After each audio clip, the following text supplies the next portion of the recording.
Hey there everybody, and welcome to the channel. I'm your host, Pumorama, and in today's video, I'll be going over the top 10 best handling vehicles in Grand Theft Auto Online.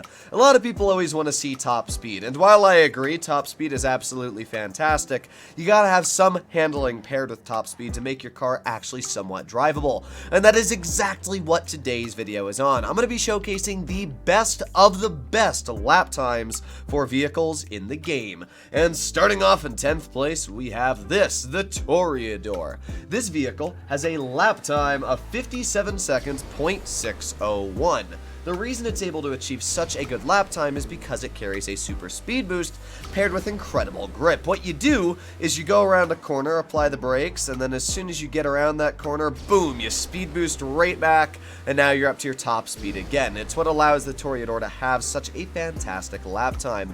Add that in the fact with the missiles that the Toreador has, it has a basically Gatling gun on the front that has the ability to blow anything up, and the fact that it can survive upwards of 6 homing missiles and go underwater with a submersible mode, and I would say that this is by far one of the best buys in the game. I mean, it really is crazy how many things the Toreador has going for it, but absolutely fantastic vehicle. Sure, it's expensive at $3.6 million, but man, is it a great buy to get.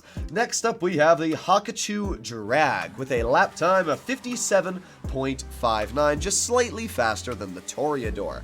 Now, the Hakuchu Drag is incredibly fast in acceleration. It's not my favorite looking motorcycle because of how far back that wheel is, but obviously that's what a drag bike looks like. It's great because it's a motorcycle, so as you can see, it's got that insane cornering ability that a lot of motorcycles do have, and then when you add that in with the top speed, it's just an absolutely fantastic bike to stick on the track very easily and as well get the job done. Speaking of motorcycles, we have another in the 8th place slot, this one being the Shitoro. This is by far one of my favorite motorcycles in the game. First of all, it just looks amazing, and I'm pretty sure it's based off the Tron movie, which just makes it such a cool bike.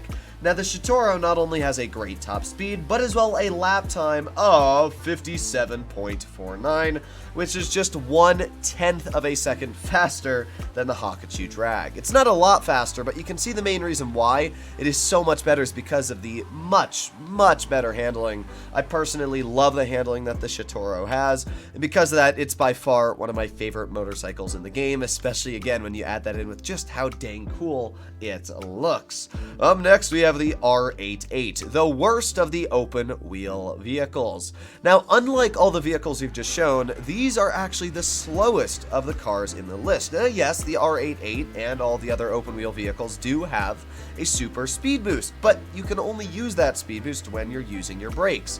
And judging that you don't need to use your brakes, I mean, that was literally full speed there as you saw, barely needed to use my brakes. It's crazy just how well the handling is on these vehicles. But I mean, you can see, it's just insane. The only reason these vehicles aren't higher up on the list, as I said, is because they don't have the overall top speed. This vehicle only goes like, what, 115, 116?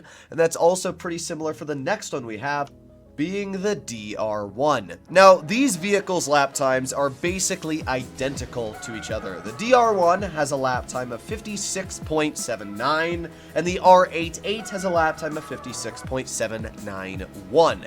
Yes, that is right, it is 1/100th of a second faster, which basically means that it's down the human error when it comes to these vehicles. It's just which design you like better. What I will say is that I like the handling a lot better on the DR1 compared to the R88. I like the look better though on the R88. I really like that kind of classic 90s, 80s F1 racing vehicle. But overall, they're both great. As I said, the really only downside of the open wheel racers and why a vehicle like the Vigilante is able to squeeze in between some of them is because of the fact that the Vigilante has a speed boost allowing it to get up to an average of 147 miles per hour.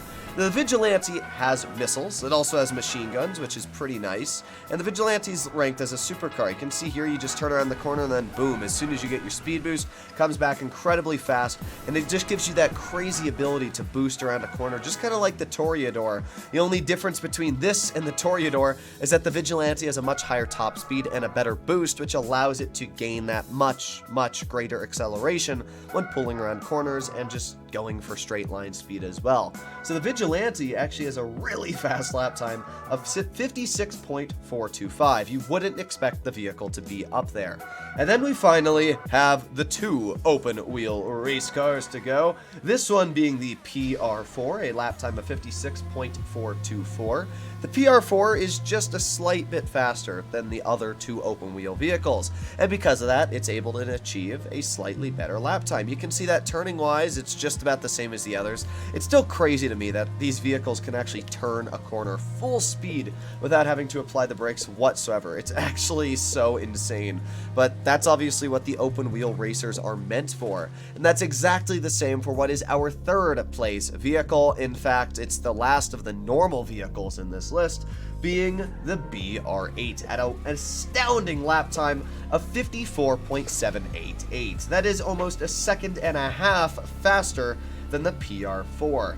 And you can see here just how stupid it is. First of all, it has insane handling, and when you add that into the fact that this vehicle actually goes at a top speed faster than all the other open wheel vehicles by like 2-3 miles an hour, there's no comparison. I mean, this is just the best open wheel racer by far. If you're gonna get any vehicle for lap time that doesn't have flying capabilities, I would highly suggest to get the BR8. I mean, it's just a flat dub in every single category. After that, we have the Oppressor Mark II. The Oppressor Mark II sits at a lap time of 53.387. Now, the reason the Oppressor Mark II is so good on lap time is, first of all, it's fast. I mean, it averages 130 miles per hour without needing to do wheelies or anything. And then add that into the fact that this thing can turn on a dime, as you can see. I mean, it literally turns crazy fast. So because of that, the Oppressor is great, but the only reason that I think the Oppressor Mark II is kind of pointless to put in this comparison here is because it can fly, you know, and it can fly at the same speed as you can see, 130, so I don't really, I put it in there because technically it is a vehicle that you could control over land. But for the most part, you're not going to use the Oppressor over land, but it still does have one of the best lap times if you were to drive it over land in the game.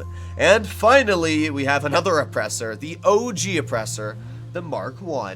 Why does this vehicle have the best lap time? Well, it's pretty dang simple. It's because, again, of the speed boost.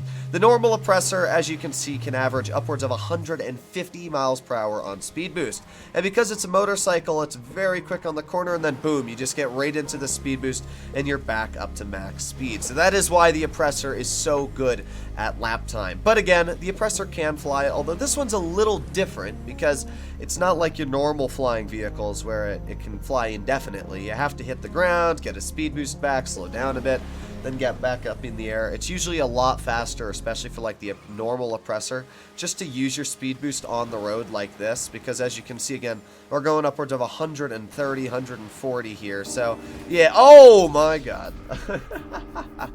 Either way, hopefully, as always, you enjoyed today's video. These are the 10 fastest lap time vehicles in the game. Now, I should point out that there are some vehicles I wasn't able to showcase, like the HSW variants. It's unfortunate that I can't show you the HSW variants, but that's just kind of how GTA is for PC players like myself. I'm really hoping that this Christmas or this December, Rockstar says, you know what, let's give PC the next gen update, and, you know, let's allow them to have all the stuff. That's what I'm expecting to see, as long with, you know, a huge DLC as well for the new heists and everything. But I guess we will see, as it's always down to Rockstar. As always, hopefully you enjoyed today's video. If you'd like to see more like it, please consider smashing that subscribe button down below, and I'll see you in the next one. Bye-bye!